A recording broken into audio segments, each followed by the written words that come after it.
Assalamualaikum warahmatullahi wabarakatuh, para subscriber Inventor Dakwah Channel. Pada video kali ini izinkan saya menjelaskan perihal setelah diruqyah kambuh lagi. Jadi maksudnya adalah salah seorang yang telah menjalani terapi ruqyah tidak sedikit yang mengalami kambuh lagi.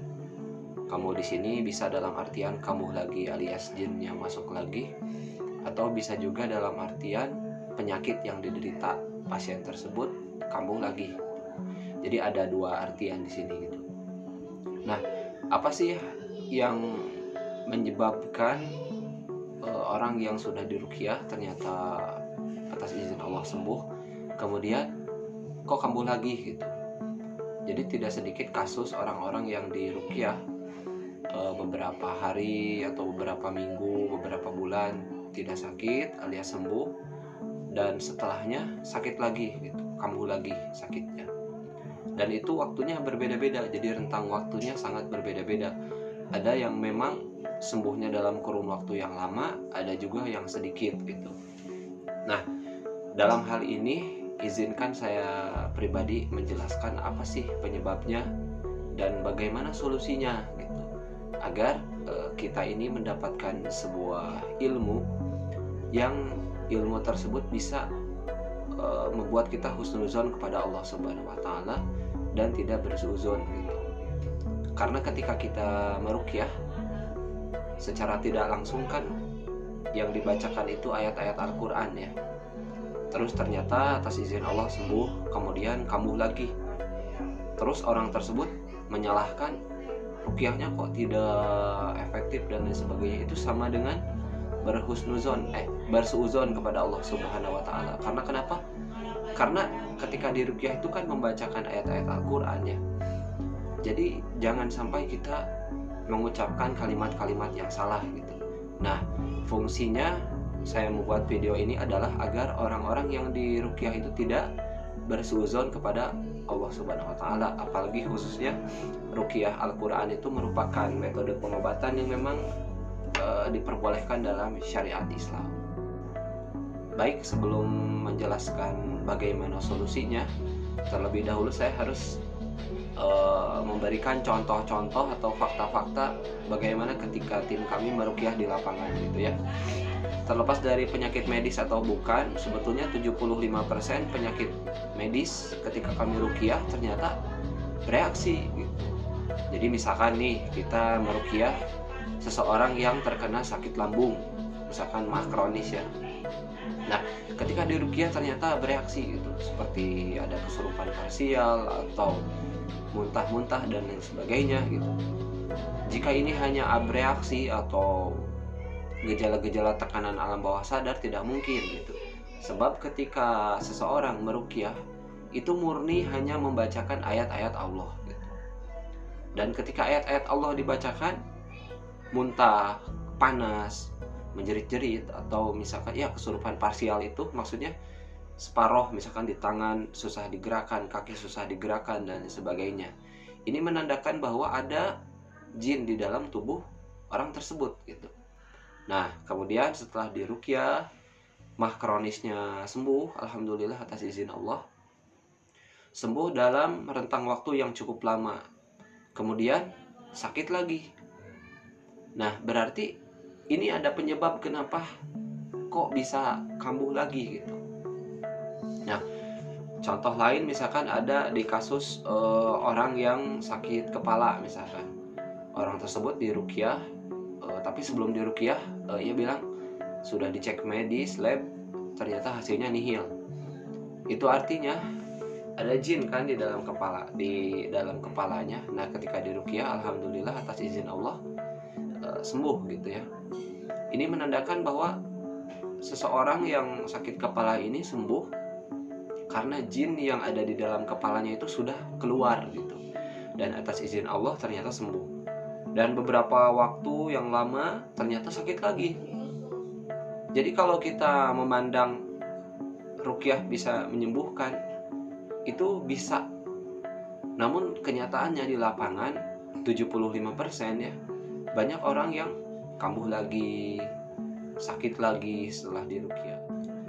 Jadi apabila kita memperhatikan itu penyakit medis ataupun non medis, itu akan membuat seseorang bingung gitu. Dan malah banyak orang yang salah kaprah gitu. Jadi orang yang terkena penyakit tertentu terus berobat ke salah satu orang yang ahli supranatural, ternyata ahli supranatural itu bilang katanya ini dikirim dan lain sebagainya. Tentulah ini akan menambah masalah gitu. Menambah masalah dalam artian kalau kita berpikiran memiliki penyakit terus ada orang yang ngirim, itu akan menimbulkan suatu fitnah gitu. Menimbulkan fitnah, menjadi suudzon kepada kita dan mengadu domba gitu. Jadi itu akan menjadi suatu permasalahan lagi gitu. Jadi kita harus mencari satu solusi yang tidak menambah permasalahan lagi gitu. Bagaimana caranya? Solusinya adalah simpel. Ini mau penyakit medis ataupun non medis, yang penting kita tetap berikhtiar sesuai dengan apa yang syariat itu ajarkan gitu. Apa yang Allah bolehkan, apa yang Allah larang jangan dilakukan. Jadi misalkan kita berikhtiar medis dan non medisnya dengan ruqyah syariah ya. Nah, jadi tidak berbenturan gitu. Jadi jangan berpikiran, wah ini penyakit medis tidak boleh diruqyah, atau ini penyakit non medis, jangan ke medis. Jadi jangan dibenturkan gitu. Ini keduanya ikhtiar yang bisa bersinyalir gitu. Jadi di mana antara penyakit medis dan non medis sebetulnya bisa bersinyalir. Jadi ruqyah syariah itu tidak mengganggu seseorang untuk mendapatkan solusi yang lebih baik. Jadi solusinya itu ya sangat simpel. Mau ini penyakit medis, mau ini penyakit non medis, tetap jalankan ikhtiar gitu. Ikhtiar dengan cara yang medis dan ikhtiar dengan ruqyah gitu, dengan terapi ruqyah Qur'ani ya tentunya. Jadi tim kami pun tidak pernah membenturkan antara medis dan non medis, tidak. Jadi tim kami pun murni ketika menangani seseorang itu murni hanya membacakan ayat Al-Quran, terus dengan metode-metode psikiater lain gitu. Itu ada teknik-teknik tertentu yang memang itu akan membantu penyakit itu ya paling tidak kalau tidak sembuh ya bisa berangsur membaik gitu. Wallahu a'lam ya. Lantas apakah penyebabnya? Apakah yang menyebabkan seseorang yang diruqyah mengalami kembali sakitnya atau ya kambuh lagi gitu ya? Apa sih yang menyebabkannya gitu? Jadi ayat tersebut menjadi patokan bahwa sebetulnya musibah apapun yang kita jumpai, yang kita alami itu adalah ulah dari kesalahan, ulah dari perbuatan kita gitu. Jadi ini ayat Al-Quran ini bisa menjadi patokan khusus gitu untuk kaum muslimin ketika ditimpa sebuah penyakit gitu. Jadi disebabkan oleh diri kita sendiri. Jadi kita kalau kita pikirkan secara logika memang benar gitu. Semua penyakit datangnya karena ulah kita sendiri gitu. Baik teman-teman semua termasuk saya mengakui, misalkan kita sembarangan makan, tidak dijaga gitu ya kesehatannya, alhasil itu akan berefek, berimbas kepada nanti di masa tua gitu. Jadi kalau bahasa Sunda mah geus karasa mangke geus kolot. Jadi kalau udah kerasa mah nanti sudah tua gitu. Itu memang benar gitu. Jadi apa yang kita lakukan sekecil apapun di masa muda, di masa-masa masih usia ya seperti saya gitu ya, usia yang masih muda, jika sesuatu yang salah kita bolehkan, sesuatu yang buruk boleh, segala aja dimakan, segala aja diminum, itu akan mungkin hari itu tidak akan berefek, tidak akan ada efeknya sama sekali, tapi nanti di masa yang akan datang akan berefek gitu. Nah itu penjelasan secara medis ya. Jadi semua penyakit sebetulnya disebabkan oleh kita sendiri gitu. Kalau secara gangguan jinnya alias non medis ya, misalkan seseorang tersebut memiliki gangguan jin nasab. Jadi misalkan orang tersebut memiliki buyut atau nenek kakek yang pernah berafiliasi bekerja sama dengan jin. Jadi ilmu-ilmu yang bekerja sama dengan jin. Jadi jin dari ilmu tersebut ngikutin sampai ke keturunannya terus sampai ke bawah. Nah, jin nasab ini biasanya mereka mencari mangsa yang baru untuk dijadikan wadah baru dari kecil gitu. Jadi jin nasab ini sangat serius untuk ditangani, karena ketika diruqyah mereka kemungkinan bisa balik lagi gitu. Dan kebanyakan memang orang-orang yang diruqyah yang kasusnya jin nasab, jinnya itu balik lagi gitu.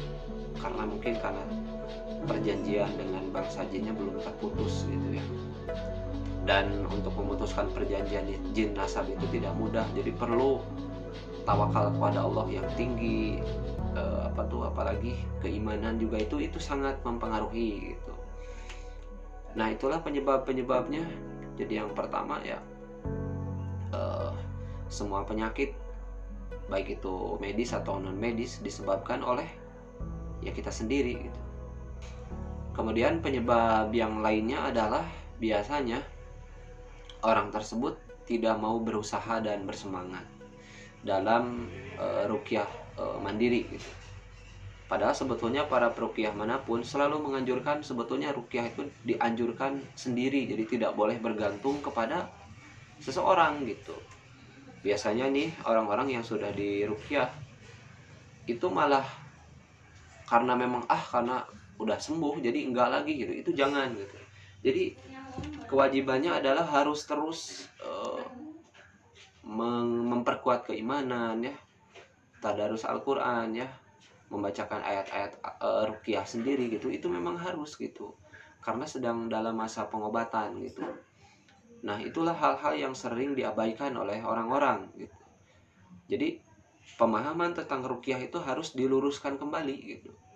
Jadi janganlah berpikiran bahwa pengobatan ruqyah itu seperti kita pergi ke dokter ke rumah sakit untuk melakukan operasi, kita dibius, tahu-tahu beres, tahu-tahu pulang gitu. Nggak begitu gitu. Jadi ketika seseorang diruqyah, tentunya itu harus ada kerjasama gitu, kerjasama dengan peruqyah. Apa yang harus dia lakukan, misalkan zikir pagi dan petangnya jangan ditinggalin, terus perkara-perkara yang sunnah harus ditegakkan gitu. Terus kemudian ya itulah hal-hal yang berbaur dengan keimanan yang tentang berdekat diri kepada Allah Subhanahu wa taala itu harus dilakukan gitu. Karena untuk penjagaan gitu. Jadi jangan berpikiran, oh saya ini udah diruqyah, udah sembuh total, nggak akan ada lagi. Nggak, sulit, jarang kasus yang sembuh oleh peruqyah. Kebanyakan orang sembuh karena energi ruqyah itu karena usaha sendiri, tawakal kepada Allah sendiri, dan memang keimanan yang terus-terusan berlipat gitu. Jadi jangan salah paham gitu.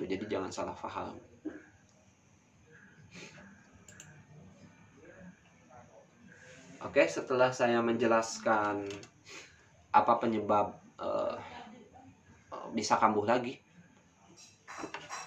Nah, setelah saya menjelaskan apa sih penyebab-penyebab ketika diruqyah sembuh terus kambuh lagi, itu sudah saya jabarkan. Dan apa solusinya, apa sih tips-tipsnya dari tim kami agar ruqyah itu bisa membuahkan hasil yang bagus, yang bermanfaat, yang kita harapkan gitu. Tentunya kesembuhan adalah suatu hal yang memang kita inginkan gitu, dan kita wajib berdoa tentang kesembuhan kepada Allah Subhanahu wa taala gitu.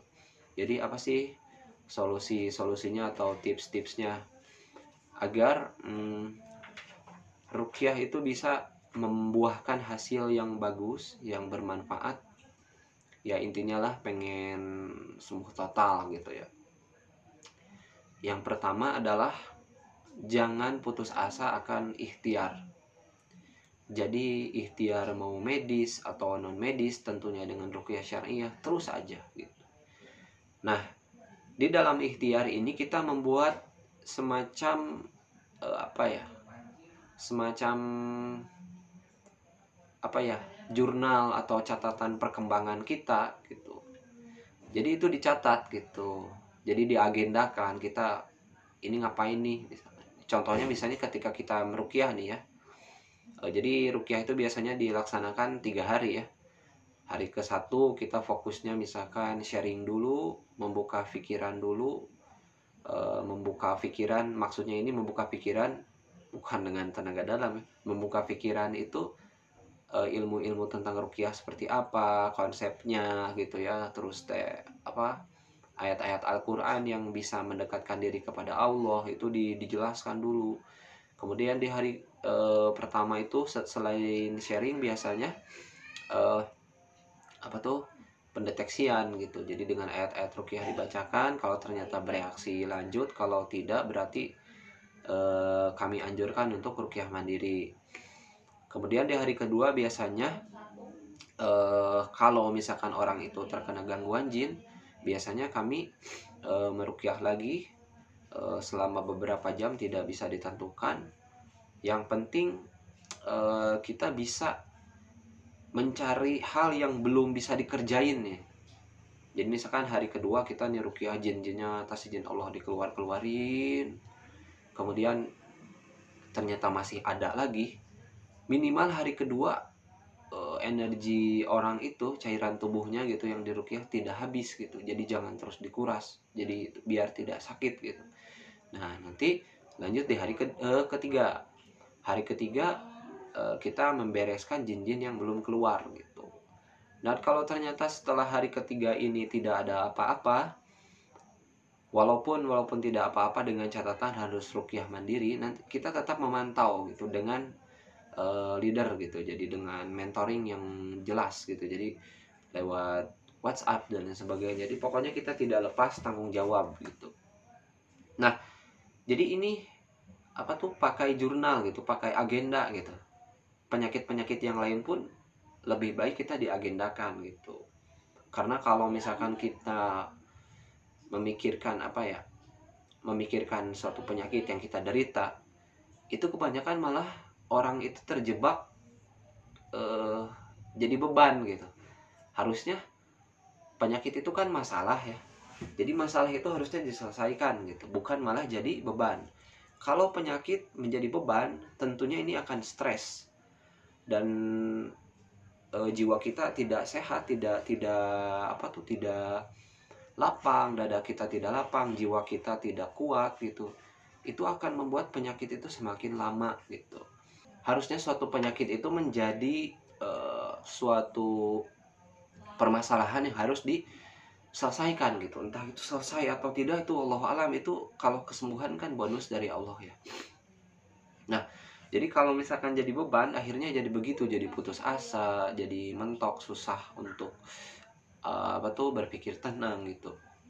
Tetapi kalau sebaliknya, kalau kita menganggap bahwa setiap penyakit itu adalah permasalahan yang harus diselesaikan, itu kita jadi ada pola pikir untuk membereskan gitu. Karena permasalahan itu kan jangan dibereskan hari itu saja. Jadi harus ada tahapan-tahapan, step by step yang harus dilakukan gitu.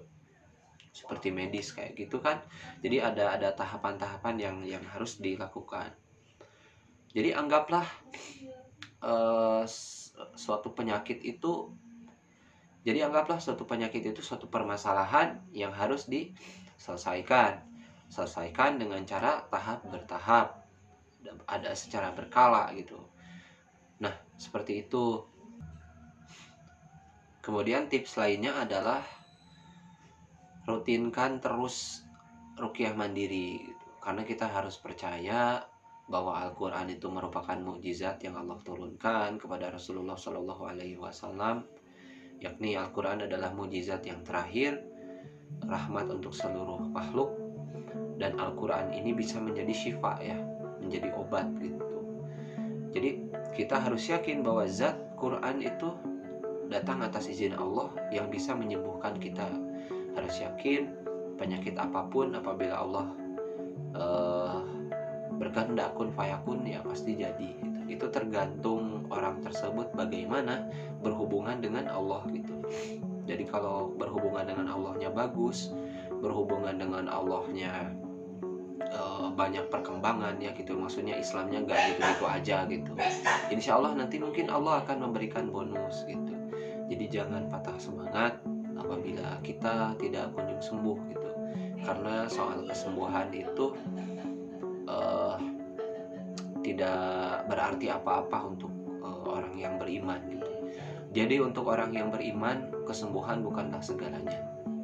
Justru orang yang beriman itu yang segalanya itu adalah dalam keadaan apapun dia nikmat di dalam beribadah kepada Allah. Jadi siapa tahu ketika kita sakit, Allah mungkin menyuruh kita untuk khusyuk dalam beribadah, atau ketika sakit Allah memerintahkan untuk berhusnuzon kepada Allah, berprasangka baik.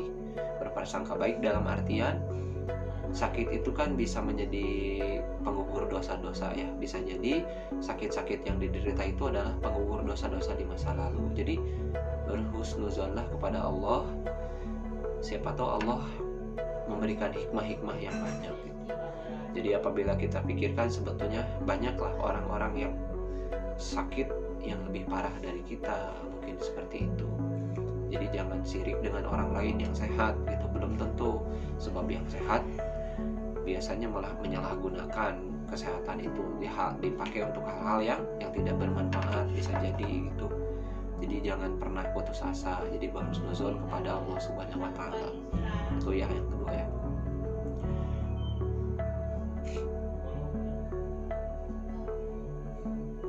Kemudian tips berikutnya, apabila penyakitnya ditakutkan karena ini memang murni ulah jin ya.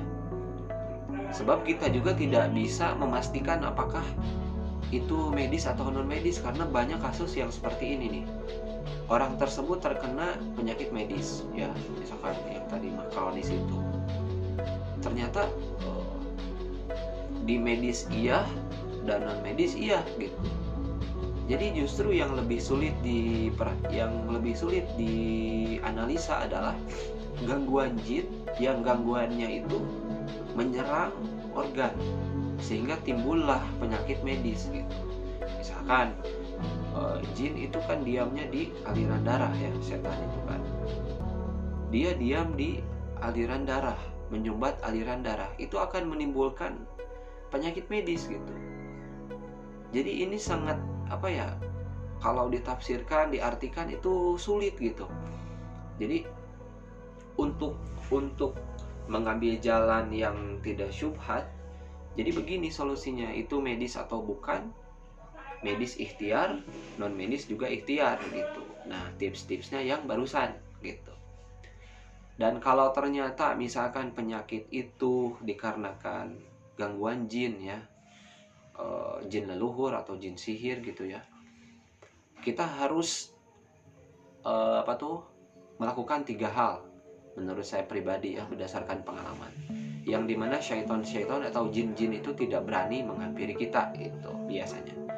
Kayak 3 ya. Yang pertama, kita harus memelihara ketaatan kita kepada Allah, harus mengembangkan ketaatan kita kepada Allah. Mengembangkan di sini adalah kita ketaatan kepada Allahnya harus terus berkembang gitu di Islamnya. Jadi jangan gitu-gitu aja. Kalau misalkan ternyata sholat kita hanya sholat itu aja, atau misalkan kita sholat untuk menggugurkan kewajiban, jadi jangan, kita harus beribadah sampai benar-benar nikmat gitu. Jadi saya bukan maksud menceramahi ya, karena saya pribadi masih banyak kekurangan. Ini ambil baiknya saja gitu, ambil benarnya saja gitu. Jangan melihat siapa yang menyampaikan. Nah itu ya, ketaatan kita kepada Allah diperhatikan, dirawat, dipelihara, dan dikembangkan. Jadi harus dikembangkan. Kemudian yang kedua, cobalah memiliki amalan-amalan yang memang Allah itu menyukai ya, yang memang Allah itu akan memberikan bonus kepada kita ya. Misalkan amalan sholat sunnah ya, sholat sunnah sebelum sholat wajib itu. Terus kemudian seringkan membaca ayat-ayat Al-Quran ya. Terus kemudian banyaklah beramal solih, baik mahdoh maupun goiru mahdoh ya, baik yang sudah ditetapkan kewajibannya atau yang memang tidak ditetapkan kewajibannya. Nah, kemudian yang ketiga, perbanyaklah ilmu. Jadi iblis, syaiton ya, jin dari jin dari yang yang bisa jadi iblis ya, yang bisa jadi syaiton itu membenci orang-orang yang berilmu. Jadi kita harus memiliki ilmu gitu. Misalkan ilmu apa sih? Ilmu tentang tauhid sudah jelas. Ilmu tentang pemahaman Al-Quran dan hadis itu pasti, jadi harus dikembangin lagi. Kemudian ilmu tentang sudut pandang jin, seluk-beluk jin, terus cara menangkal jin dengan sudut pandang syariat ya, dengan cara Rasulullah anjurkan, itu kita harus tahu gitu. Dengan begitu jin-jin yang akan mengganggu kita itu tidak akan bisa gitu, karena kita sudah punya antisipasi gitu. Makanya dari itu kami Inventor Dakwah Channel akan terus memberikan suatu tontonan yang memang menjadi tuntunan gitu. Jadi kurang lebih insya Allah kedepannya kita akan terus membuat video, mengupload konten-konten yang memang bermanfaat, yang berilmu dan tidak sia-sia gitu. Doakan saja semoga Allah memudahkan prosesnya, Allah memberikan luang waktu sehingga kami dan beserta tim yang bekerja di channel ini bisa terus memberikan ilmu-ilmu yang bermanfaat. Support terus channel kami ya, karena dengan doa dan support teman-teman semua insya Allah channel ini akan bermanfaat. Khususnya para subscriber juga saya ucapkan terima kasih. Semoga tontonan ini menjadi tuntunan yang bermanfaat, selain menarik juga menambah wawasan. Ditutup dengan doa ya. Sekali lagi semoga apa yang saya sampaikan bermanfaat. Kebenaran datangnya dari Allah, kesalahan datangnya dari saya pribadi.